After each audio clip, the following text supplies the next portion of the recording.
Quran study. We are happy to start a new season in January 2019 with Surah Al-Alaq. And Dr. Yamina, as usual, will be leading the study. And you are welcome to join in with your comments and questions during the discourse and also at the end as well. So without further delay, I turn to Dr. Yamina. Jazakumullah khair.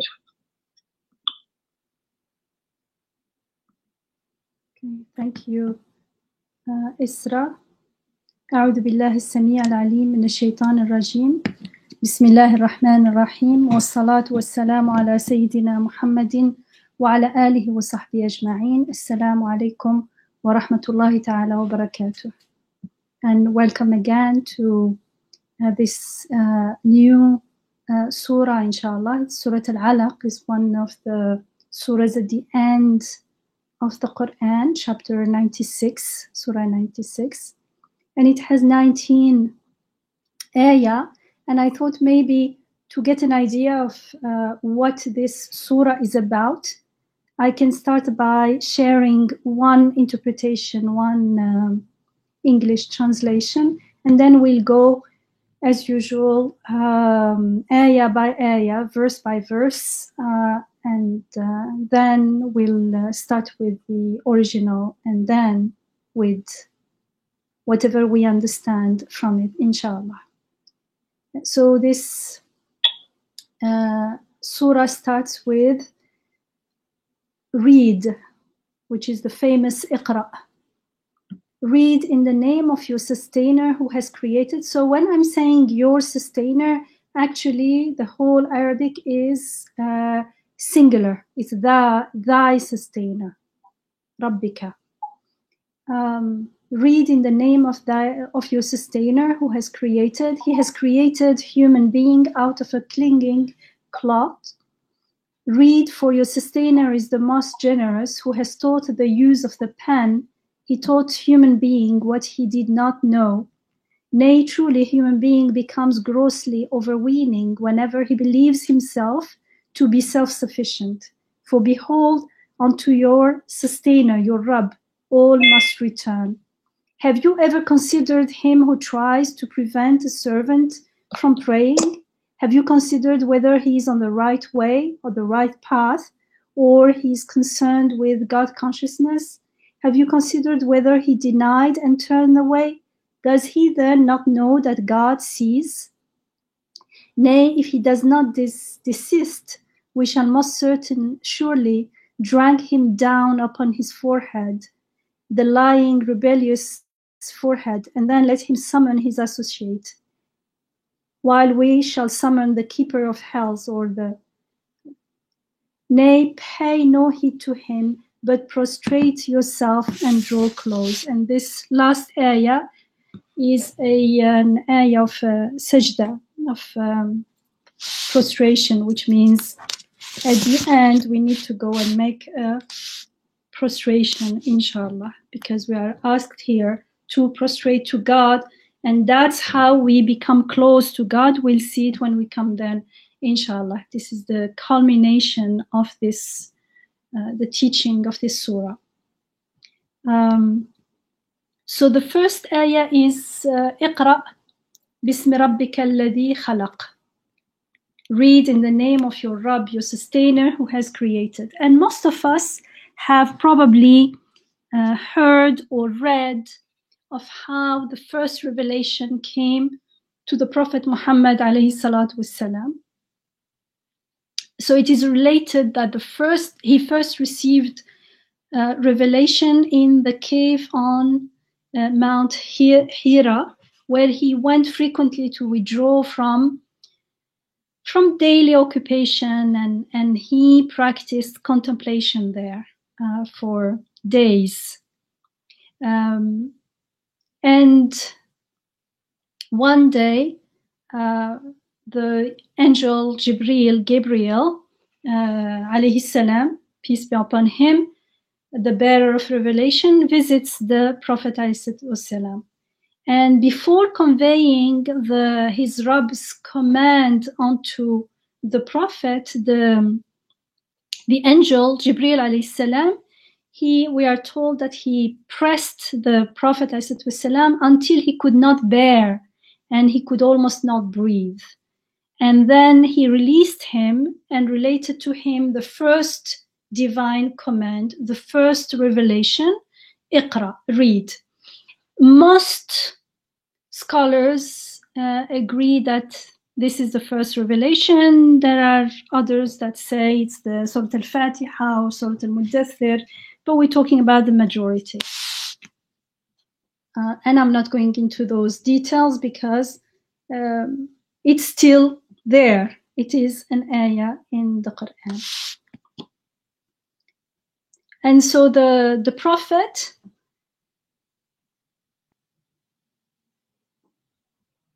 answers when he's told Iqra, read, he says Ma ana biqari. There is in one narration it's Ma ana biqari, in another one is Lastu biqari, which is pretty much the very similar meanings, which means I am not a reader, literally, meaning I am not someone who reads, which we understand that it means I don't know how to read. So this is what the Prophet ﷺ answered when he was asked to read.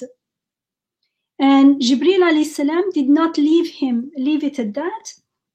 He pressed the Prophet ﷺ a second time until he could no longer bear it. Then he released him. And this time, Jibril ﷺ said, Iqra bismi rabbika alladhi khalaq. He started and he related the 5 first ayat of this surah, Surah Al-Alaq. Or some people call it Surah Iqra as well. And today we'll consider only the first ayah, inshallah. Not to make it too long. And what was the Prophet's alayhi salatu wassalam, what was he supposed to read? And how was he supposed to read? For the moment, I leave it there. I'll come back to this question later. This is my question when I read this is, what is he supposed to read? And how is it supposed to read? Before I come back to the answer to explore these questions, let's see how this first ayah has been understood or interpreted. So we are told, Iqra bismi rabbika alladhi khalaq. Read in the name of your Rabb, your sustainer, who has created. It has been understood as meaning, read the name of your Lord. Read the name of your Rabb, which has been understood as recite, say Bismillah ar-Rahman ar-Rahim. But there is a problem with this understanding. It is not wrong to say Bismillah ar-Rahman ar-Rahim, yes. However, to deduce this from this particular ayah is a little bit problematic as far as I'm concerned, because the ayah doesn't say read Bismillah or Bismi Rabbik. It says read in bi ismi, with, by means of the name. It doesn't say read the name of your Rabb, which could be then understood as recite the name of the Rabb. Just say the names of your Rabb. Another understanding has been read what has been revealed to you from your Rabb. This is actually more common understanding. However, personally, I don't understand. So this is supposed to be, if this is the first revelation, then there was nothing revealed before this. These are the first revealed words. So it means there was nothing prior that was revealed that the Prophet could read or recite, however we understand that. Dr. Yamina, could it be that it is implied that read what is coming, what follows? I'm coming there.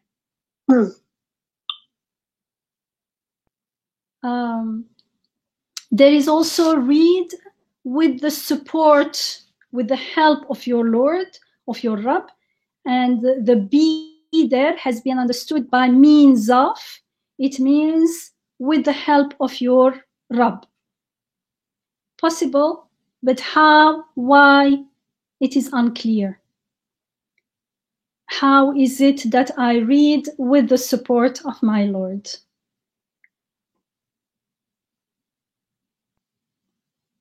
And finally, it also has been said that Iqra bismi rabbik, read in the name there is by means of the name of your Rabb, means read.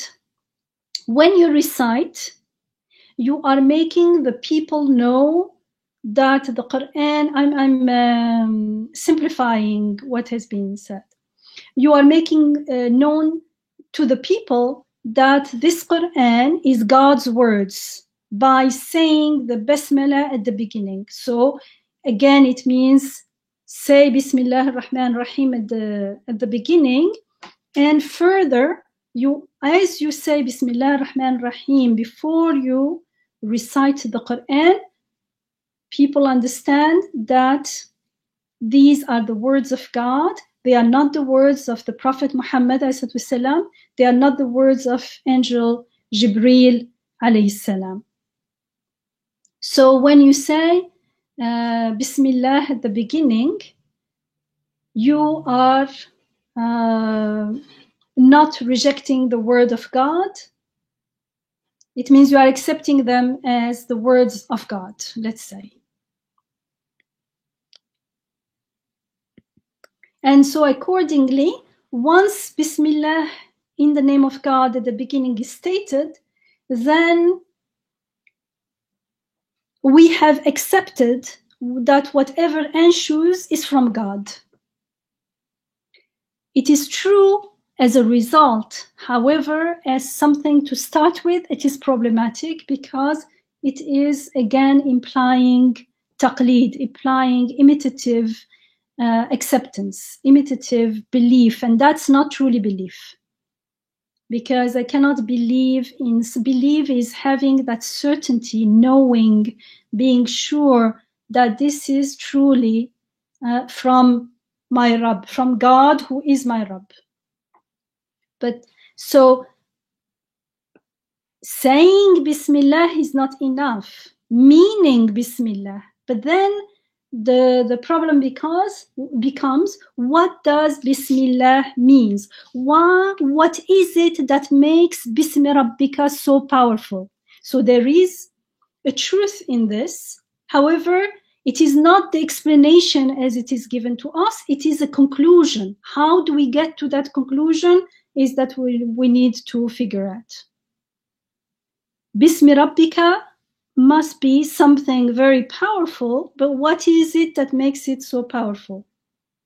What is the divine message that Angel Jibreel alayhi salam conveys in the words Bismi Rabbika, apart from the literal meaning, of course?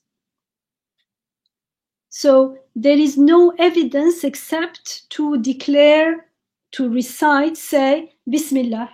Anything, anyone can say Bismillah, but unless I know what it means and mean it and intend to me, it's not going to fulfill the purpose of being revealed, if you see what I mean.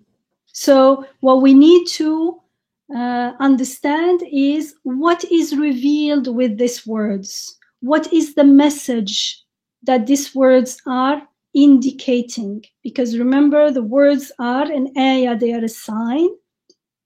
We call this an ayah of the Quran. Ayah means a sign. It means it is pointing to something beyond, to some meanings, to something real, something that we can experience in the world. What is it? That's what we need to figure out. So the question that is asked, is usually, how could the Prophet read if he was illiterate? And the understanding is that God spoke the Quran, which is recorded in Lawh al-Mahfuz. I'm not going to go into the details because it will only get us away from the ayah. But very in a summary form, I'm telling you. So the Quran's version that is recorded in Lawh al-Mahfuz, in the, how would you translate that? The preserved tablet, is the book. However, it has been related to the Prophet ﷺ as speech. Jibreel alayhi salam recited it to the Prophet ﷺ. And the Prophet ﷺ recited it to the people around him, to his companions. So the messenger, the Prophet ﷺ, is given the book. It means the Quran from the Lawh al-Mahfuz, from the preserved tablet. But he is given it in speech form. And so when he is told, read, iqra, actually he is told to recite. That's how it has been understood. And that's how the mystery of the Prophet being illiterate but being asked to read has been resolved. Not in my, I am not satisfied with this explanation. I'll tell you why. All these things have a truth in them, however, not as an explanation, as conclusions, as a statement, because Bismillah is powerful. We talked a lot about the meaning and power of Bismillah, but it does not explain the ayah to us, and especially if it is the first words to be revealed.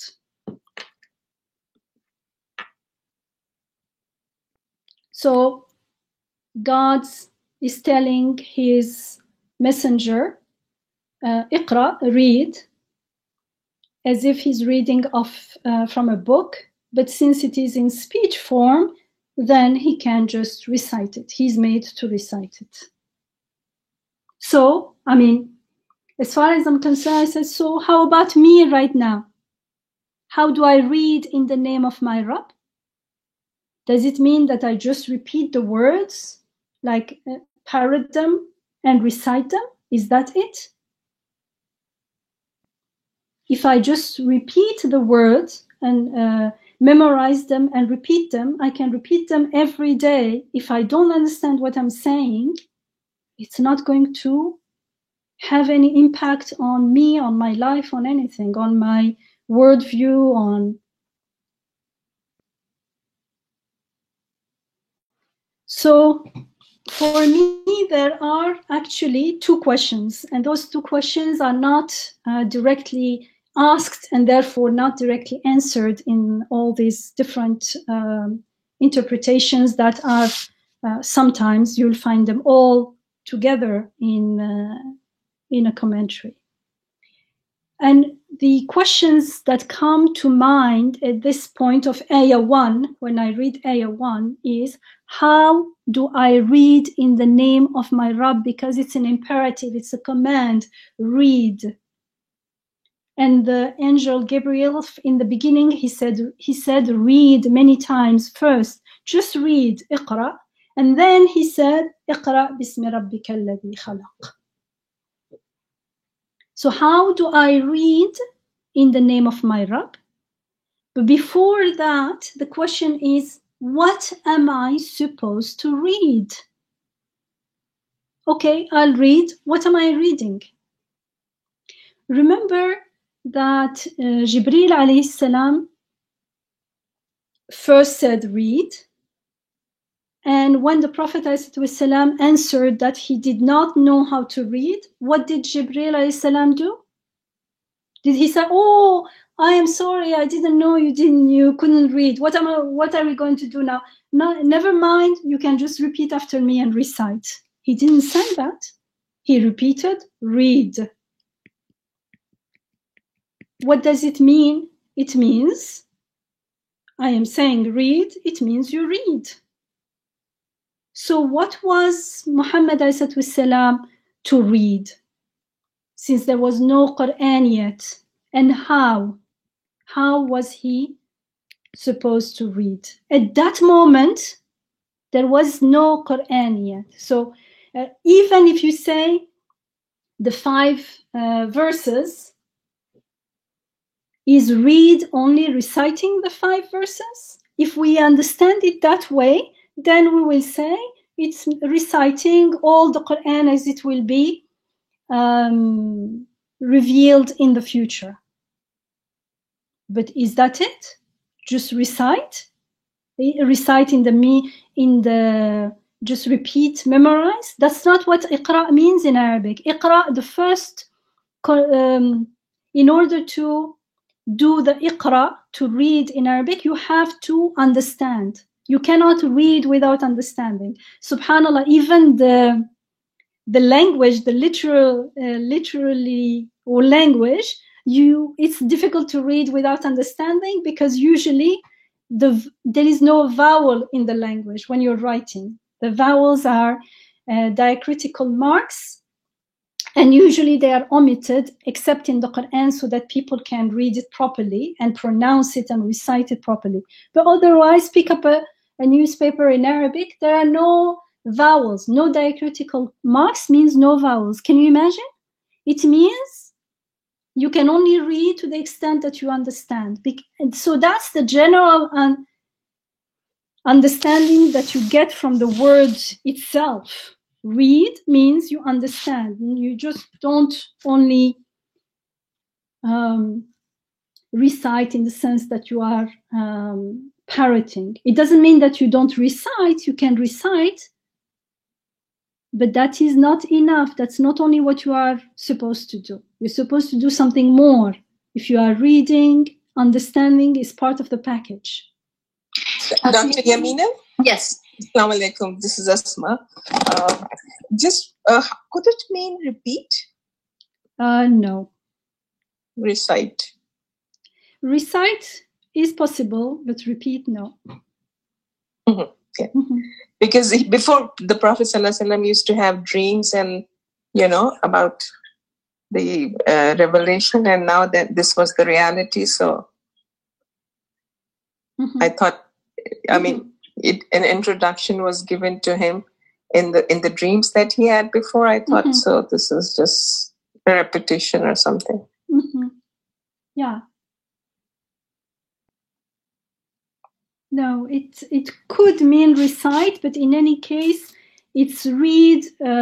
Reciting could be part of it, but definitely it includes understanding. This was an oral transmission, so what I take from it is, to just repeat or recite, yeah. But we'll come back there if you still have the question, because we're not only understanding I'm looking at the verse as it's looking to me now, because when I read the Quran, I read God is telling me, read in the name of your Rabb who has created, right? The Quran addresses the Prophet ﷺ first, but it addresses everyone, all its audience. That's what we learn from the Prophet ﷺ himself. And so now if it only means repeat, then now with technology, put the MP3 on, it will repeat everything perfectly. Is that what we are supposed to do? Only? It doesn't mean that we should memorize and repeat, but the memorization and repeating and reciting is because when we understand, it's going to benefit us. But if I don't understand what I'm saying, it doesn't mean that doesn't benefit me at all, but it's not benefiting. The first step before you say anything or read, it's always, I'm talking about in the brain, is you have to, it's called repetition. I mean, you have to repeat the word. So from that point of view, I was saying that, you know, in any process of learning, that's what I was talking about. You know, that's process of learning, not reading. In reading, you don't have to repeat anything. Yeah, okay. Yeah. So, Jibreel alayhi salam. Can I just yes, you know, share something? And I'm sharing this in the spirit of constructive criticism, self-criticism of ourselves, in a constructive spirit, inshallah. But, you know, we can take a moment to think about when we hear the word Quran class, like I'm taking a Quran class, what is the first thing that comes to our mind? For me, from the way it's oftentimes used among our, you know, our mosques and communities, when we hear, you know, my child is taking a Quran class or I'm going to a Quran class, immediately what comes to mind is a class in which you learn how to read the Quranic script and pronounce it properly. Yes. And it's true. And we don't even call it Quran recitation class, which you're saying even recitation has to have an element of understanding in it. You can't be parroting it. We simply call Quran class. So much of the things that we it's a reduction in a class is actually vocalization of the text, which you're saying that it's part of it, that it's good to vocalize the text. It's good to learn and memorize the text in the sense of memorizing these sacred sounds. Yet if we and I'm not saying it as, you know, blaming other people. I'm saying it as a self-criticism for all, a constructive criticism, that we may have turned this into just a business of sound and reciting, not reciting as a manner of, as a step towards understanding or internalizing. I even heard one person tell me once, and she's from a non-Arabic speaking background. So she said, I'm studying the meaning so that at least I know the basic meaning so that I can vocalize properly.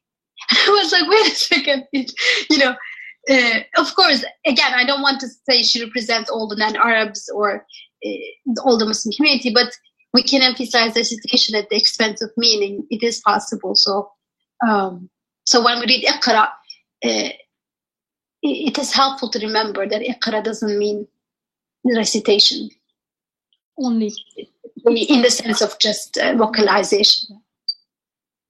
And it's interesting, subhanallah, that if it's mostly most Muslim, especially the scholars, consider this to be the first words to be revealed. So Iqra, read, is the first word to be revealed. The Prophet ﷺ answers that he cannot read, and the angel again repeats, read. And why would Jibreel ﷺ ask the Prophet to read if he didn't know how to read? I mean, why would the angel even be sent to us? Because he didn't come of his own, he was sent to the Prophet ﷺ. Why would he be sent to ask the Prophet to perform something that he could not possibly achieve? I mean, surely God knows that the Prophet was illiterate. So what was the Prophet ﷺ to read, and how was he to read it? When we hear the word read, we assume reading script, reading written text, written or printed text. But is that true? Is that all the reading available? Do we only read script? Don't we read other things? Don't we read faces, for instance?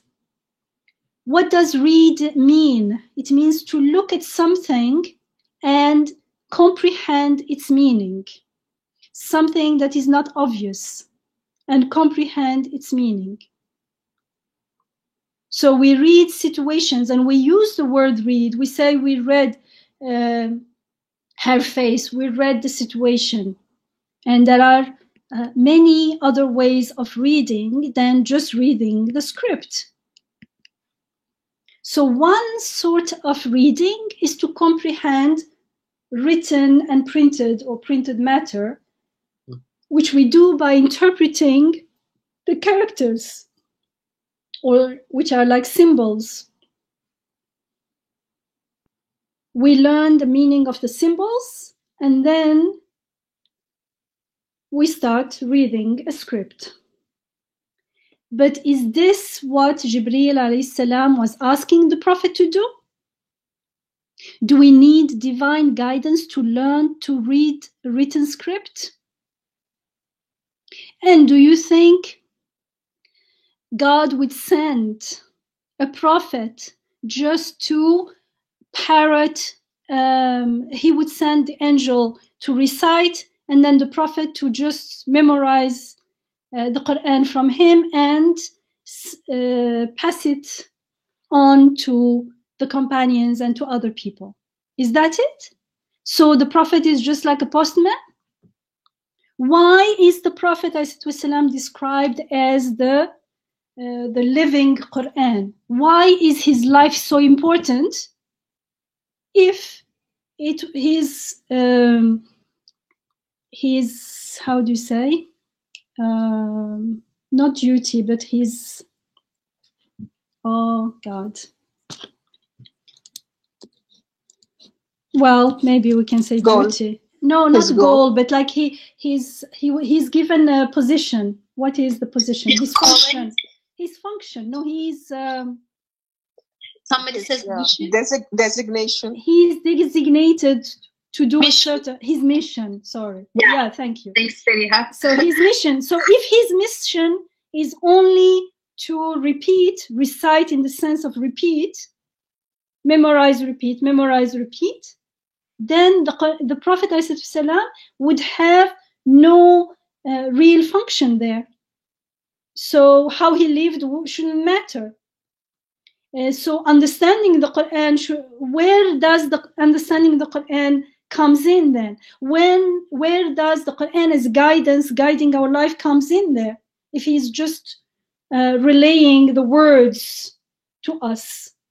He's just reciting the words to us. It just is not, it does not add up. He would be just like a postman then. And why is believing in the prophets a pillar of Iman then? Would be part of believing in the Quran then. And what would believing in the Quran mean if we just repeat it? And what would, like, on what basis would I accept the Quran as God's word if I don't have to understand it, I just repeat it? So it just does not add up. Definitely here, read does not mean only recite, although recite, memorize, all those things are definitely part of it. But the most important thing, all those things are there for the most important thing, which is to understand. Because without understanding, I cannot understand what the guidance is, and I have no option to follow the guidance. So the mission of the Prophet could not be just that, memorizing like a tape recorder. Astaghfirullah. His mission is much, much more important. And this means, to me, understand that the angel, that Jibreel alayhi salam, must have known one important thing. I mean, God knows, so of course the angel he's sending must have known one important thing. It is that the Prophet ﷺ was fit to teach this, the true reading that we are going to find out, that this ayah is pointing to. Because this word in the Quran, in this ayah, read is an ayah, iqra is an ayah, it is a sign. It is a sign to what? What is it telling us? And that's why, because he knew that the Prophet ﷺ was fit to teach this new reading, to perform this true reading. That's why he insisted and said, read, and then continued and conveyed the first divine revelation, the 5 first verses, which today we're considering the first one, read in the name of your sustainer who has created, which teaches us what was intended to be read and how and why it was to be read are all contained in this first ayah. What is to be read? How is it to be read? Why is it to be read? And I repeat again, this ayah teaches us what is intended to be read, how it should be read, why it should be read. So through this revelation, God's messenger, ﷺ, the Prophet ﷺ, was charged with the mission of teaching humanity how to read until the end of the world. He's the last prophet. But if we take it for granted that reading refers only to reading texts, to reading scripts, then this event doesn't make sense. It remains unresolved. As far as I'm concerned, it remains unresolved. The Prophet didn't know how to read written text. However, he was charged with the mission of teaching all humanity until the end of the world, until the day of judgment. He was charged with the mission of teaching us how to read in the name of our Rabb, who has created. So the key terms here is to read Rabb, and this Rabb is our Rabb, your Rabb, we are told, and your here is singular, my Rabb, plus creation. This Rabb is the Rabb who has created. So this situation is relevant to me, to us, because it is related to my Rabb, to our Rabb. It's not about something that has nothing to do with me. Rabb, remember, is the host. Rabb is the one who takes care of our need. Rabb is the one who is sustaining us, sustaining our life, our existence. The one who is sustaining me in life right now, sustaining my breathing. So of course it matters it is related to me, because my Rabb is the one who is sustaining my very breathing now. My life is in his hands, is in his control, under his control. And in order to know who our Rabb is, we need to consider his creation. We need to consider, because he is introduced as Bisma Rabbika alladhi khalaq. The first characteristic, the first description of Rabb is the one who has created. So I need to consider the creation. Otherwise, how could I understand that my Rabb is the one who creates? And in Receiving Nur, this is what we've been learning for years. This is what we've been doing all the time. We've been learning how the Quran, we are taught in the Quran how to read the ayat in the creation in the name of our Rabb, in the name of the compassionate, in the name of the provider, in the name of the creator, the sustainer. And what do we read? We read the creation of our Rabb. We read what is in the creation that is to be read. When we read a book, there is script in the book. Script is made of words, of letters. Those letters are symbols, they are signs, and so is the world. Beings in the world, phenomena in the world, events in the world, in the Quran we are told they are signs, they are symbols.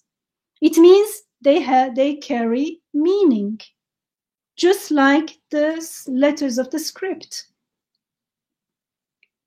So we read that script in the creation, the living beings, all things in the creation are like script. They are ayat, they are signs, they are like words, like letters. They indicate meanings beyond the letters, meanings beyond the visible word, meanings that are, whoever is created them is sending those meanings to us. And it makes sense now that read was the first word revealed in the Quran. And one of the main goals of the Quran is Tawheed. And how is that achieved? How have we learned all these years in receiving Nur? We learned that Tawheed starts with, Tawheed is the process of unification, the process of realizing that everything is coming from one source and everything is pointing to that one source, that there is only one creator, only one source of compassion, only one provider, one compassionate, one all-knowing. And how do we confirm this process? How do we perform and achieve this process? Through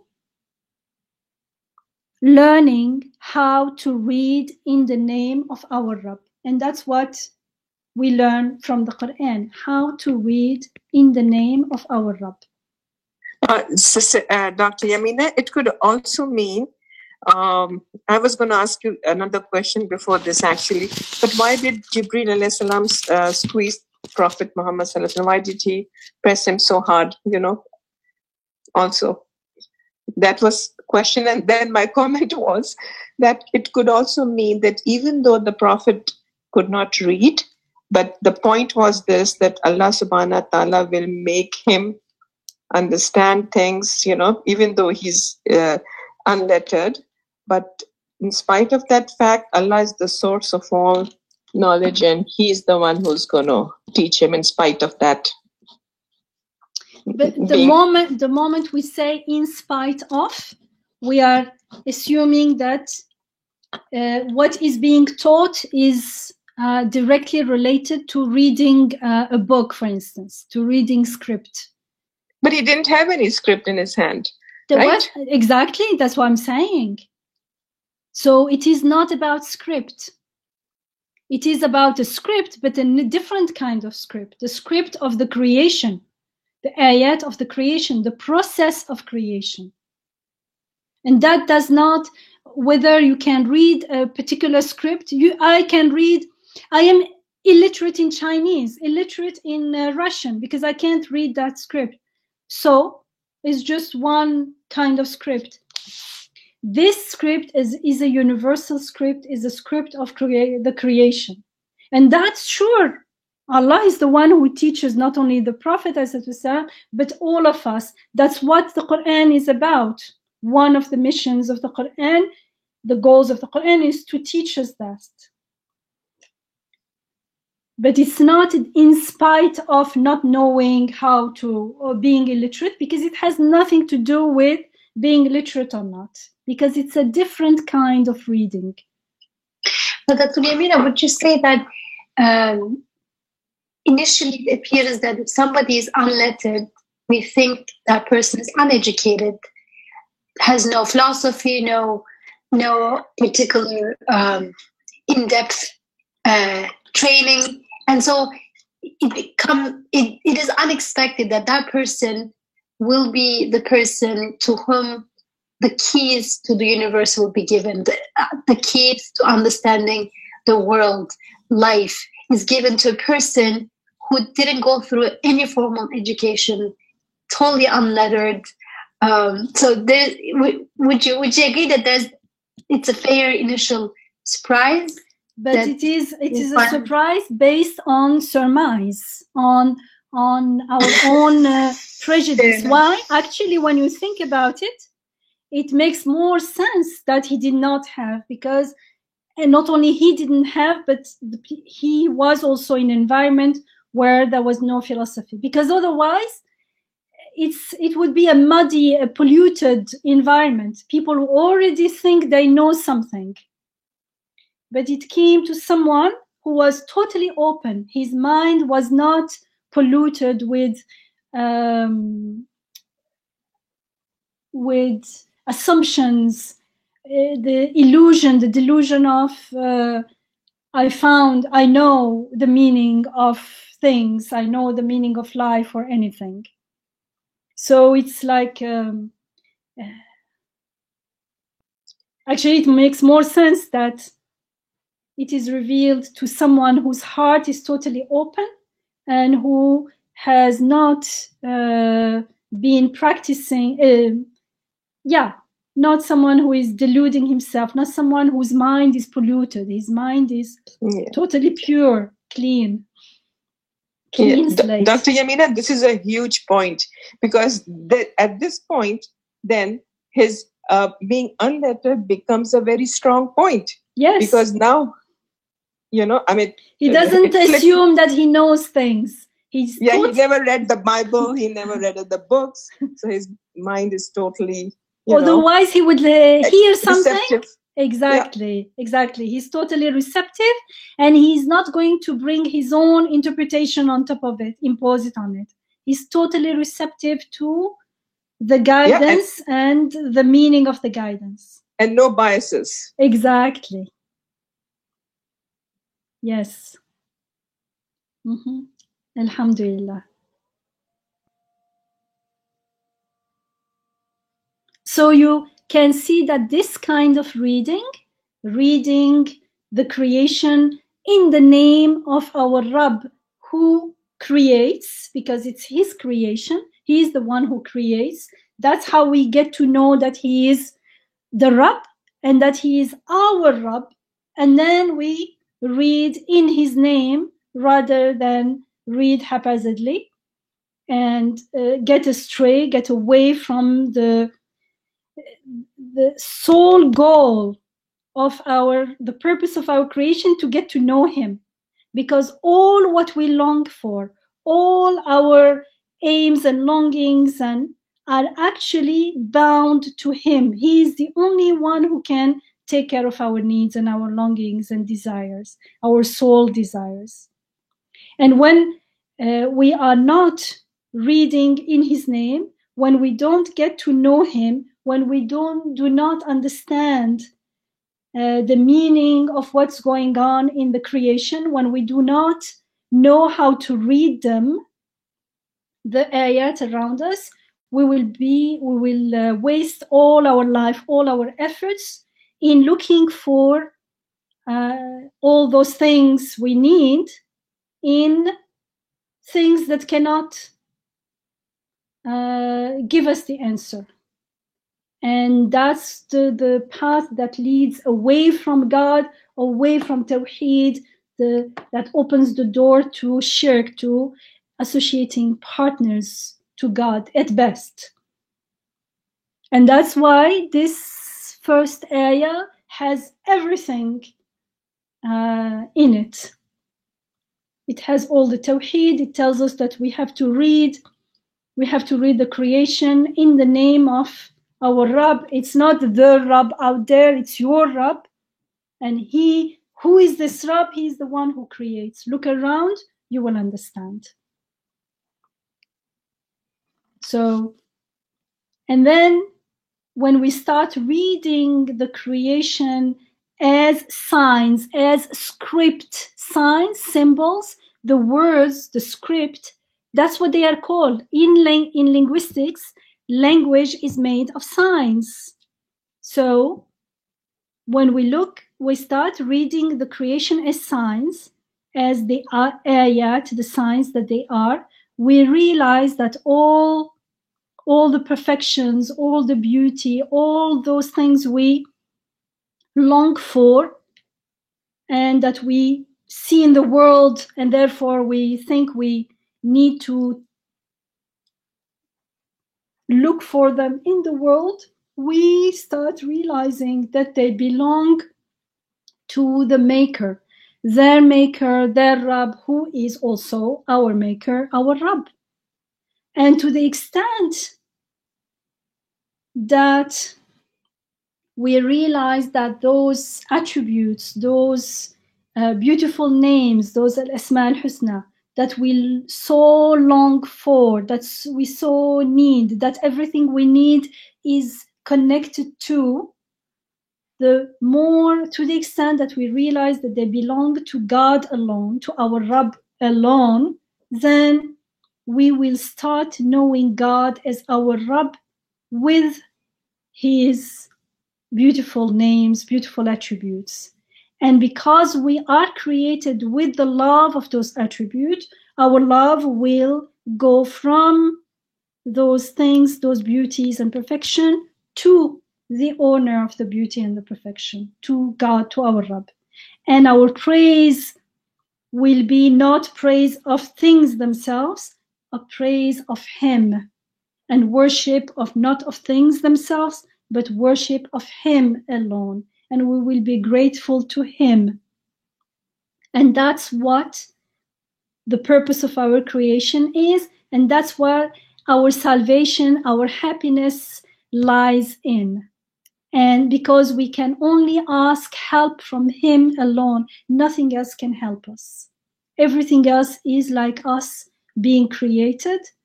We all have the same Rabb, the same host, the same caretaker, the same one who takes care of our needs. So according to this understanding, then this ayah, read in the name of your Rabb who has created, which is related to us to be the first revelation, states clearly what the Prophet ﷺ is to teach, what his mission is. Even though he did not know how to read the writings on leaves, on animal skins, he didn't know how to read scripts, yet the Prophet ﷺ was appointed as the teacher of reading in the name of our Rabb who has created. It makes sense now, because it has nothing to do with reading script in pages or in books or anything. This teacher, alayhi salatu wassalam, teaches us by means of the Quran what to read, the ayat, the scripts, the signs, the symbols in the creation, and how to read them in the name of our sustainer, of our Rabb, in a way that all people can understand. And when we look at the Quran, we can see how reading the signs, the ayat in creation occupy like a central position. And I'm sure up to now we've studied many surahs together, and we've seen how there is a focus on in the Quran. We are again and again called to reflect on the ayat in the creation. And the ayat, the signs in the creation, are actually the things in the creation. For instance, there is mention of the heavens more than 300 times, of the earth more than 450 times, of the creation, the process of creation, khalq, more than 260 something times. The sun, the moon, the night, the day, the trees, the water, the rain, again and again are mentioned, and each time we are asked to reflect on their creation because they have meaning. They are like letters and words. They have signification. They signify meanings that are put in them, that are sent to us. Through them, those meanings are sent to us by our Creator, our Rabb, who is also their Rabb, their Creator. So the word ayah, again and again, means sign, exactly the same word as is used for script in a language system. And the word ayah in the Quran can mean sign in the creation or a verse of the Quran, a unit of the Quran. But mostly it is used in the Quran to refer to the creation. And it occurs hundreds of times. And we're told again and again in the Quran that beings and events, phenomena are signs and witnesses. They are making known their Rabb, our Rabb, to us. They witness, they are alam al-shahada. That's why the world in the Quran is called the world of witnessing. They are witnesses, witnessing and speaking about their creator. So, and that's why there are lots of phrases in the Quran like, so look at, فَلْيَنْظُرْ, look at, let human being look at. Do they not see? أَلَمْ يَرَوْا is repeated a lot. Do they not see? Do they not think? Do they not reflect? So in the Quran, we are called on repeatedly to look at the creation, to look at it carefully, attentively, and to think, to reflect, to ponder on the process of creation. And we're told repeatedly that all things are signs and evidence, and clear evidence, bayyina, making known their Rabb and teaching us how to read and decipher the ayats of our Rabb, who has created and who creates us here and now. We are being created right now. We are being sustained right now. So this is the education of reading everything in the name of our sustainer who has created. In other words, the Quran teaches us how the universe, how the world should be read, and how we should understand its testifying, its shahada, to the divine existence, divine unity. And when we understand the shahada of other beings, then ourselves we can make shahada. Again, shahada is not only repeating the word, it's just like with the Quran. Shahada is something we do. We witness. It's not we say, I witness. If I say I witness and never witnessed anything, I would be lying. Whether I intend it or not, it doesn't matter. I can't state something that I never witnessed. I can't say La ilaha illallah if I never witnessed it. If in my heart I'm not sure about it, I have no evidence at all. I can have a small evidence. It's a process. I can build on the evidences, but I can't just say it and never look for evidence to be surer and surer and have more and more certainty, as we are supposed to do. Otherwise, why is the creation, the world created again and again, anew, again and again? Then one day would have been enough. Go look, you've seen it, you learned it, finished. But that's not how it is. God creates again and again for a reason. ما خلقت هذا باطلا. Those who know, they say, oh God, you have not created anything in vain. You have not created anything without meaning and purpose. If it's being recreated, if there is day and night again and again, it's for a reason, for a purpose, for a meaning. So repeating without understanding, reciting, sounding the words, the sounds without understanding is not what we are taught in this area. And that's why we are invited to consider the process of creation, the process of coming into being, and realize how these phenomena, for instance, the alternation of night and day is repeated a lot in the Quran, as we are told that they are signs that have meaning beyond their appearances, just like letters and words in scripts are symbols, are signs that carry meaning beyond the scribbles, the script itself. So, for instance, in Surah Ali Imran, which is Surah 3, Ayah 190, we are told, truly in the creation, inna fi khalqi. Khalq is a masdar, so it's an ing form. It's not the creation is done and finished. It's the creation, the creating, the process of creation. Truly in the creation, in the process of creation of the heavens and the earth, and the alternation of night and day, there are indeed signs, ayat, for people of discernment and understanding. إن في خلق السماوات والأرض واختلاف الليل والنهار لآيات لأولي الألباب.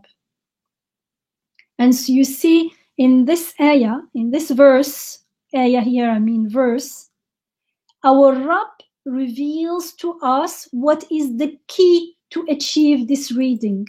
What is the key? It is إن في خلق السماوات والأرض واختلاف الليل. It is in the process of creation. So the evidence is in the observable creation. Go, look, see, understand. That's exactly the process of reading. Reading means look at the symbols, the signs, at the script, and understand. If I don't understand the meaning, if I can't read, like Arabic is a phonetic language, I'm reading the letters of the Arabic and I don't understand, that's not iqra'ah. That's reciting maybe, but it is not iqra'. Qira'ah, you have to understand what you are reading. You have to understand the meaning.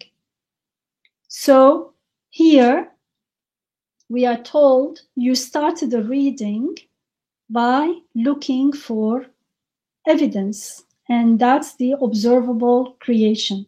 It means the evidence to who that these things are ayat, to our Rabb. If you do the reading, you will understand who your Rabb is.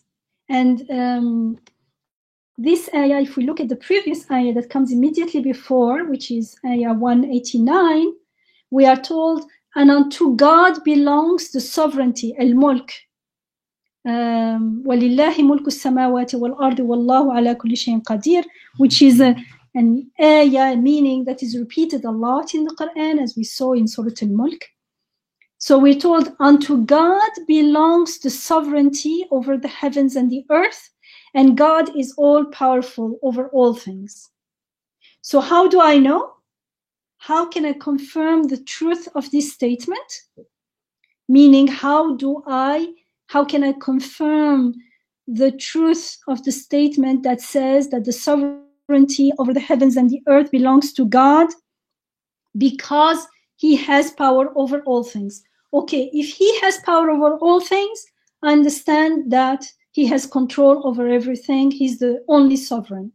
But how do I know he has power over all things? The next ayah says, truly in the process of creation of the heavens and the earth and the alternation and day and night, there are indeed signs, but signs for people of understanding and discernment. People who understand, they look around. I have to go observe, look, study, read, and I will see that everything is a sign, everything is speech, everything is script, and I will read the most beautiful names of God. I will read that, yes, I will see power in the alternation of night and day. And that power belongs to one. He has power over all things. One, we don't know yet who he is, but he has power over all things. Everything is in his control. And the more we know him like this, with his attributes and beautiful names, the more we know who our Rabb is, whether we call him God or Allah or whatever. We call him Allah because that's how he calls himself. So there is, you see, just in a small passage like this, you can see that there is no taqlid, no imitation, no, I was told that you say Bismillah, it means it's from God. Oh, it's true, it's correct, but unless you understand and you confirm and you know what it means to say what Bismillah is, it's not going to work. It's not, there's no magic. The magic, if there is any, is in understanding, accepting, and applying the guidance, following the guidance. So we're not told God says he is powerful, therefore you have to believe it. It says no, God is powerful, he is sovereign over all things. Because he has power over all things, go and look around, you will see the signs everywhere. Because that's whoever created us, that's not how we've been created. He has created us. That is not Iman. If we just repeat, if God says so, therefore it must be so, that won't be belief. That won't be Iman, but surmise, conjecture, dhann, as we are told in the Quran. Surmise, conjecture is when we accept something, but we have no evidence for it. We have never really thought about it. It could be right, it could be correct, but as far as I'm concerned, I don't know that it is correct. I have no evidence for it. Dhann, conjecture, is condemned in the Quran. We are told again and again in the Quran, Inna dhanna la yughni min al-haqqi shay'a. Truly, conjecture or surmise can never be a substitute for haqq, for truth. In Surah Yunus, which is Surah 10, Ayah 36, we are told most of them follow nothing but conjecture, بِالظَّنِّ وَمَا يَتَّبِعُ أَكْثَرُهُمْ إِلَّا ظَنًّا. But truly, conjecture can never be a substitute for truth. Truly, God has full knowledge of all what they do. And in Surah An-Najm, Surah 53, Ayah 23, we are told these means their alleged partners, whatever they give power apart from God or next to God, we're talking about the mushrikeen, are nothing. People, we all have that potential for shirk. These are nothing but empty names which you have invented, you and your forefathers, and for which God has not sent any authority.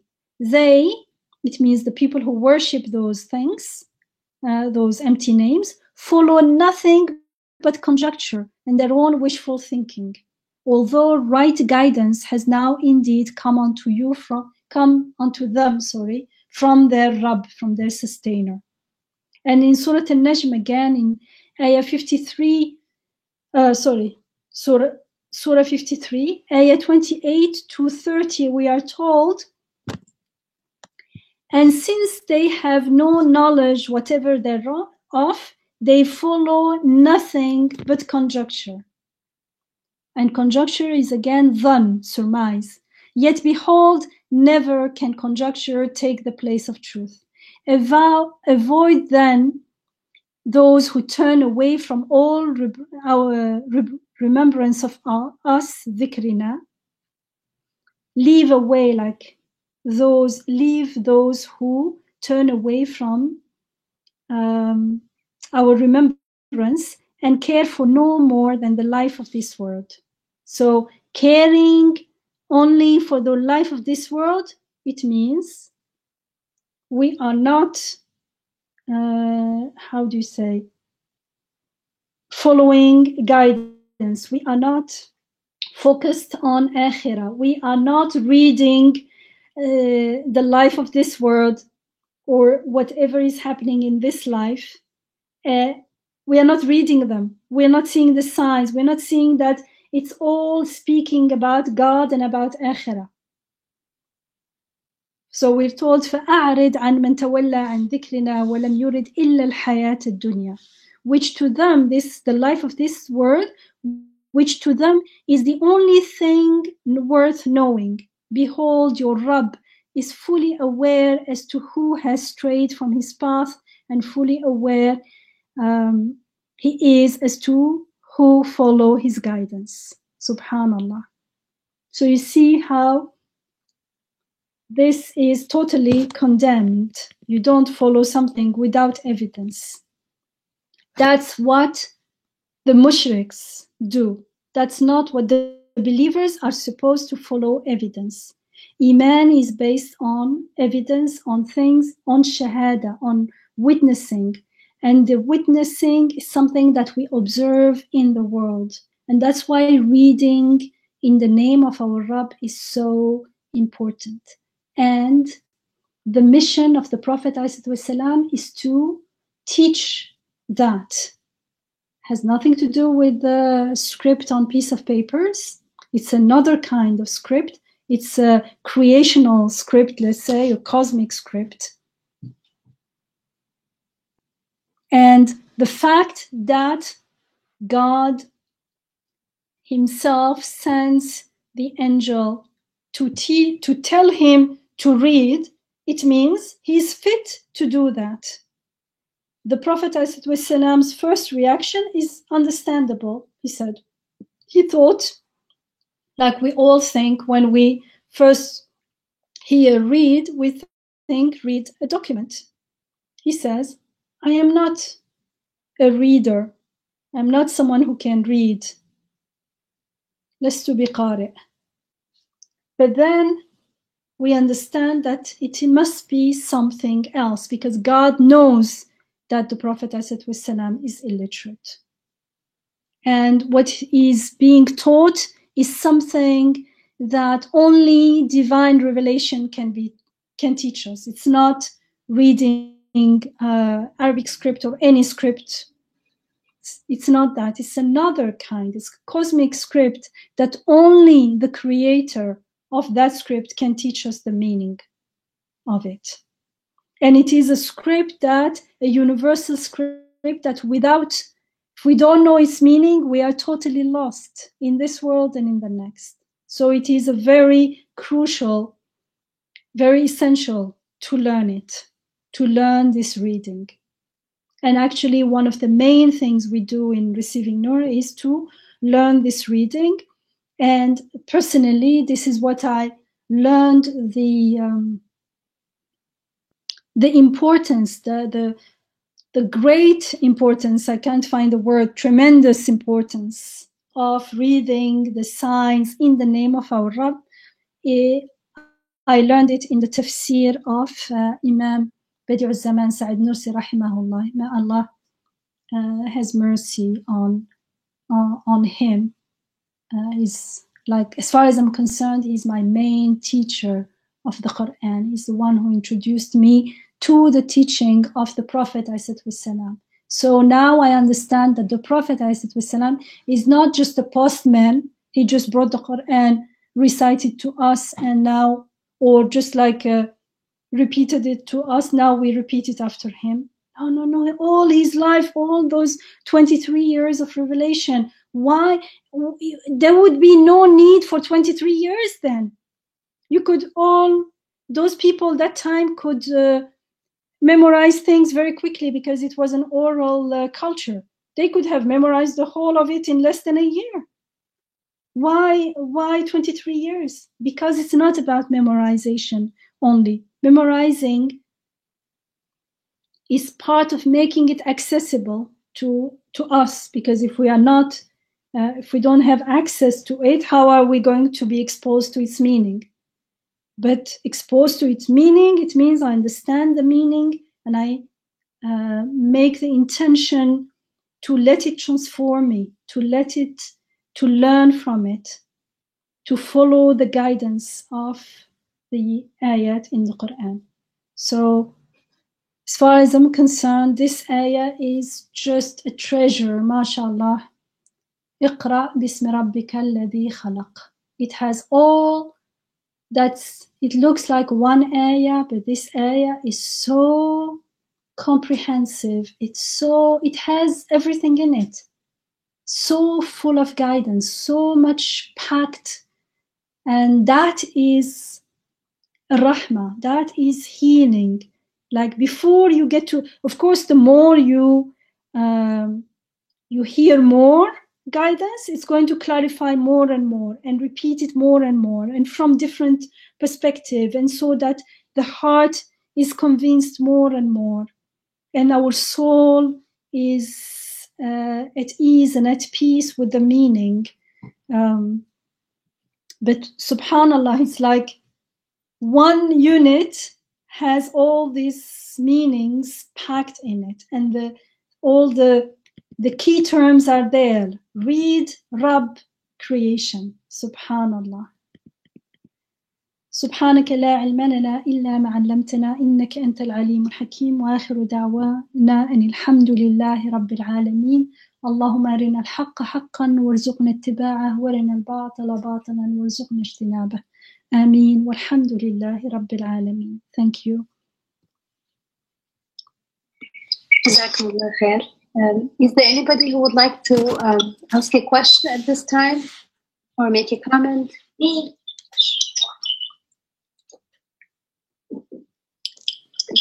Sister Yamina, I wanted to find out why did the Prophet ﷺ squeeze Jibreel alayhi salam squeeze the Prophet ﷺ very hard, 3 times, 2 times, something like that? There could be many wisdoms. One of it could be to attract the attention, because this is something extraordinarily, tremendously important. That's the only thing. Another thing I have read is that this will be a full experience, so that he won't think that he was hallucinating or something. That's right. Written like that he was so like a strong experience that he was touched and squeezed that he couldn't. It emphasized that this is a real experience. Reality.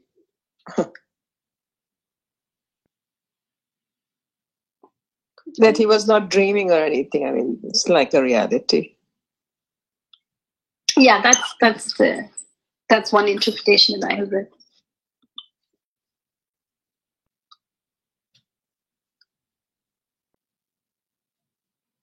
Oh, but that scared the Prophet ﷺ. It's not only the squeezing that scared him. Yeah. Yes, go ahead. Yes, please, Dr. I was just going to say that like the intensity of the experience, it also makes it memorable and memorable. Yeah. So a little bit fear is okay. I don't know. I don't want to psychologize a lot, but but he's being a human. And this thing, as Dr. Yamina said, being something very important, not as trivial, small messages, a major, groundbreaking, life-changing message. Yes, it was a universal milestone for the whole universe. Mm-hmm. Yeah, very major. True. So, Dr. Yamina, as I understand it, then, Iqra goes beyond our understanding of reading. It's observing and feeling and understanding tangible and intangible things. Yeah, I mean, they're all reading. When we read the face of someone, we are all kinds of emotions and thoughts and lots of things and past experiences are all being involved, right? And even when we read a written text, we read the same poem, many different people, or even not a poem, a story, will all understand different things, will be touched in different ways. Why? Because not only understanding the script is involved, but the meaning of the script, what it entails, how it is related to our own experiences, and everything is all at play in that reading. So yes, you are right. Wow. It really is just, it's amazing. It's just that one word that just encompasses what a Muslim really should be engaged in day in and day out. It's really powerful. Thank you. Yeah. Thank you. MashaAllah, you put it worded it nicely. Thank you. You're welcome. Thank you.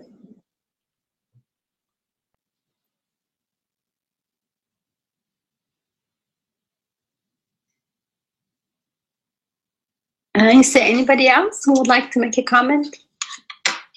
Me.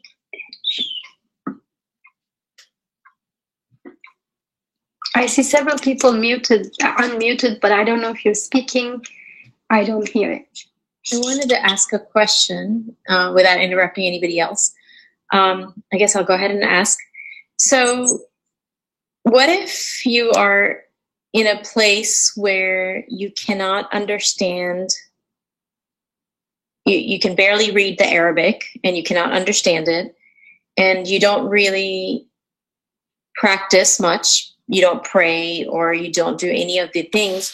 Where do you start? You really want to be able to read the signs and to understand and have that relationship with your sustainer, your Rabb. But where do you start when you're not really practicing anywhere? And because you don't understand, you really just don't understand anything.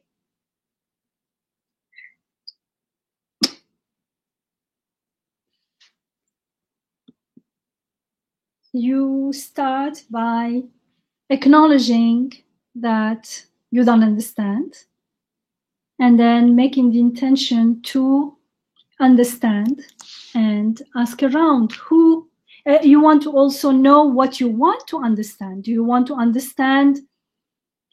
If you want to understand the meaning of the literal meaning of the words in the Quran, then pick up some translation. You will get a rough understanding. But if you want to understand how the Quran translates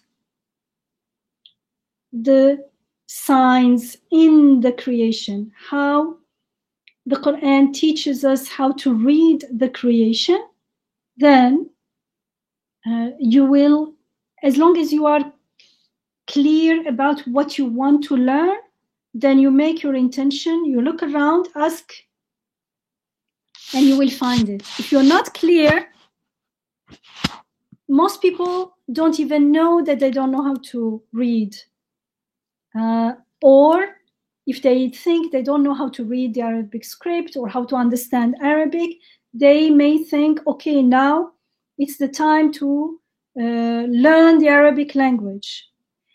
Is it helpful to know Arabic? Yes. But is it the main thing? If you think Arabic language is the solution, then it won't lead you anywhere, because however much you learn the Arabic language, you are going to pretty much understand something like the English translation. And from there to reading the creation is another step. That's what the Prophet ﷺ did. Do you think the companions didn't understand the words of the Quran? They did. It was the time of eloquence. Lots of people that time were more, better at understanding that language than professors of this time or scholars of this time, because the language is now not the language that we use in a daily life. But why did they need a teacher? Because they needed someone to teach them how to make that, how do you say, the connection, how the Quran translates the creation, and how the creation confirms and witnesses the truth of the Quran. That relationship between the two is what the Prophet ﷺ was teaching. And that's what when we learn the Quran, we have to learn it with its teacher. And that's what the intention and the goal of receiving Nur is. And if you go to the very beginning, the way we read the Quran is always going back to our life, going back to the creation, and not from our mind, making it up. No, from the text, the literal text, to how it is relevant to us. This is how I personally understand it. You can start from there, and then if you find another way, tell us as well. So we'll all follow, inshallah. Because as far as I'm concerned, we are told in the Quran that we are created for the purpose of knowing God, because not just because we want to know God. It's not a theological issue. It is an ontological issue. It's an existential issue. Our existence, the meaning of our life, the how do you say, the subsistence of our life in this world and forever is connected to this issue. All what we are working for and striving for is related to this issue. So if there is and we are not told that this is a shorter path. We are told this is the only path. It is the shortest and the only path. Any other path would lead you astray. So for me, it's very important. It's something major. I have to give it. It's my first priority. Everything else should be made like secondary. This is my primary aim, is to understand this. Inshallah. Thank you. I did mean to understand, meaning understand the signs of creation and to understand God and to build that relationship with God. Not to just understand the Arabic, because I mean, I've read translations in English, and I mean, I want to have a deeper understanding, and all that you talked today, that's basically what I was talking about. Well, as I said, that's we've been doing this for a few years now. I think it's our 5th year, or maybe 6th, I don't know. And my personal and Isra's also, the source is the tafsir of Imam Bediüzzaman Said Nursi. We learned this approach from him primarily. And it's an approach that always has been there, but for some reason it is not, the forefront, because probably people are more interested in other things. But it's not an approach that is only. Imam Nursi is more accessible because he's a more contemporary writer, so he writes in a way that the contemporary reader audience can relate to. Personally, after studying his work, I could go back to the works that I did not understand before, from centuries and centuries before, earlier, and then I could see, they are all talking about the same thing. Now I can understand what they mean, but that time I could not. So that's why we do here in And some people we've seen here, when I first came, I saw that even the work of Imam Nursi was not always easy for them. So we said, okay, what I understand from him and from my study of the Quran in my daily life, my own personal reflection, let's share those. And so when you get to start, because it's an approach, it's not information, it's an approach, it's a way of looking at things. Once you get it, then you start, it's like getting the alphabet. You start applying it to your life, because no one can read the signs in your life but yourself. And then you start reading the signs in your life in the light of the Quran, and the same ayah in the Quran will start making sense to you in different situations, personal or otherwise. But until you get that fluency, you need to start somewhere. You see what I mean?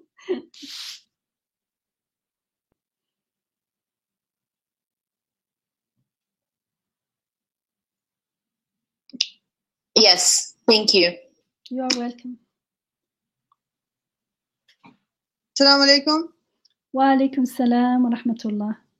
Alhamdulillah, this was very nice, Dr. Yamina. And yes, like Badiuzzama Said Nursi does open a lot of doors and a whole different view of the way we understand the universe.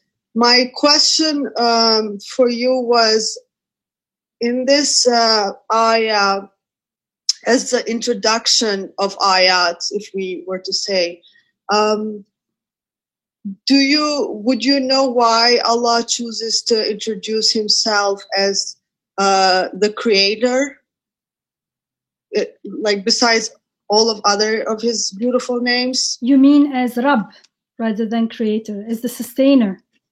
Read in the name of your Lord, the one who creates. Why the one who creates? Yes, your Lord, the one who creates. Oh, why the one who creates? Because that's what we immediately see around us. We see things being created, things coming into existence. That's the first So that thing. would be an easier way for us to know Allah through his creation. Yeah, and then the other names are also in the creation. It's like it needs a little bit deeper reflection. In the beginning, this is the first step. It's not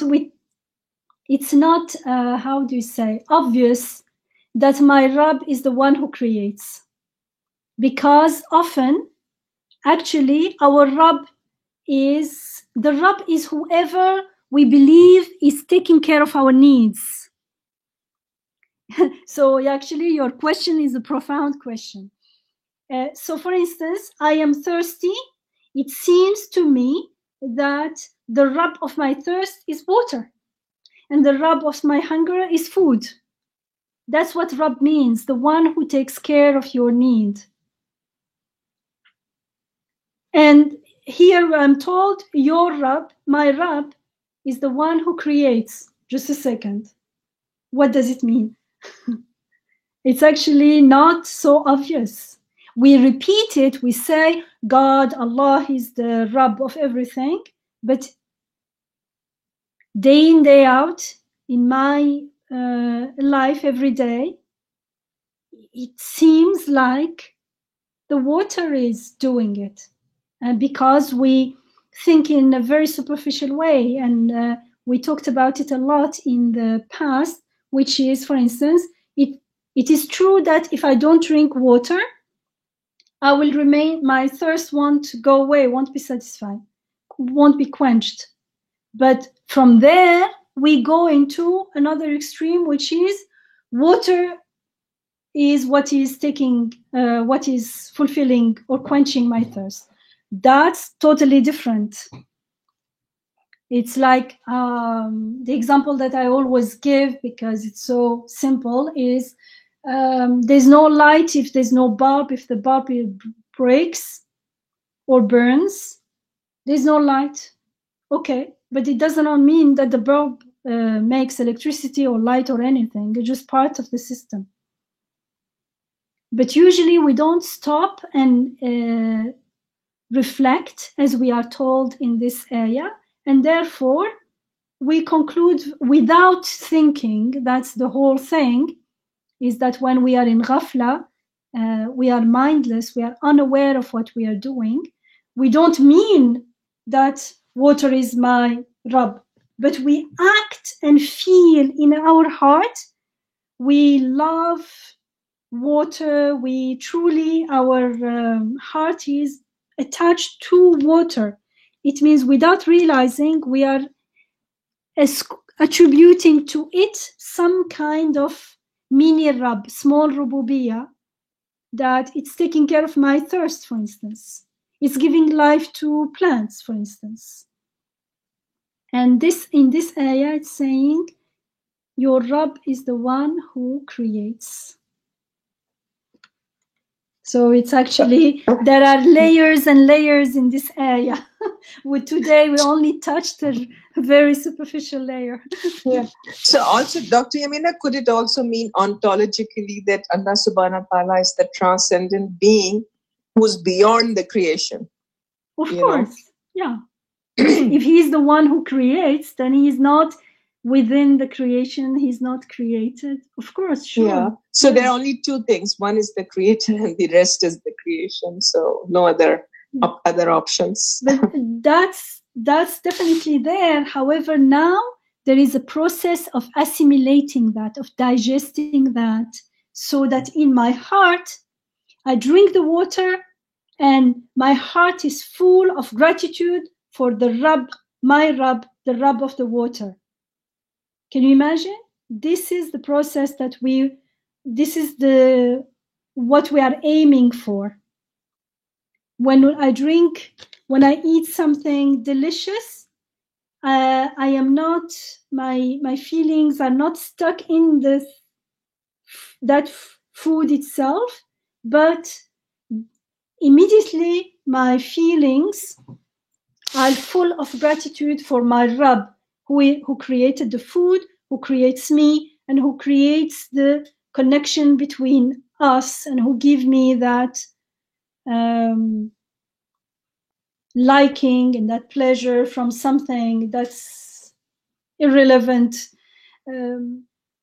has nothing to do, something solid, some food, has nothing to do with feelings or anything. But that needs reflection, that needs reading, as Huda said. All this, there are so many meanings in that reading. That reading, this type of reading, requires some reflection. Even reading script, if you read a story, I can read it at a very superficial level, and I can read it at a much deeper level.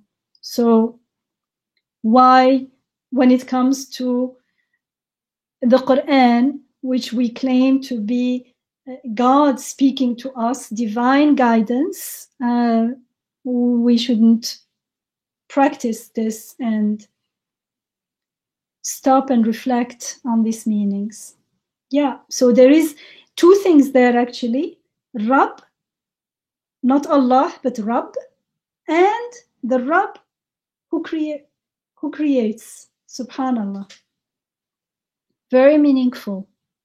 A lot of things to reflect on. Tawheed. Yeah, it's Tawheed al-Rububiyyah here. That our Rabb is only one, he's the one who creates. And it doesn't tell us who creates what. It's mutlaq in Arabic. It's left open, which means he creates everything. He creates. That's it. It means he's the only creator. He creates everything. And then it will give us examples of his creation in the next ayat.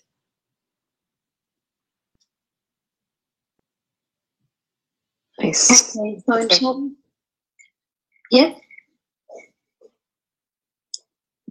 Nice, I'm saying Jazakallah.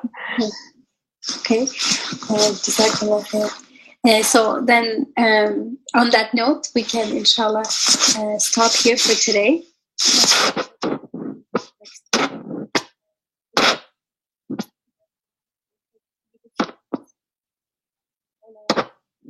Day in and day out, and we pray for each other. Jazakallah khair, Dr. Yamina. Assalamu alaikum. Wa alaikum salam wa rahmatullah. Thank you.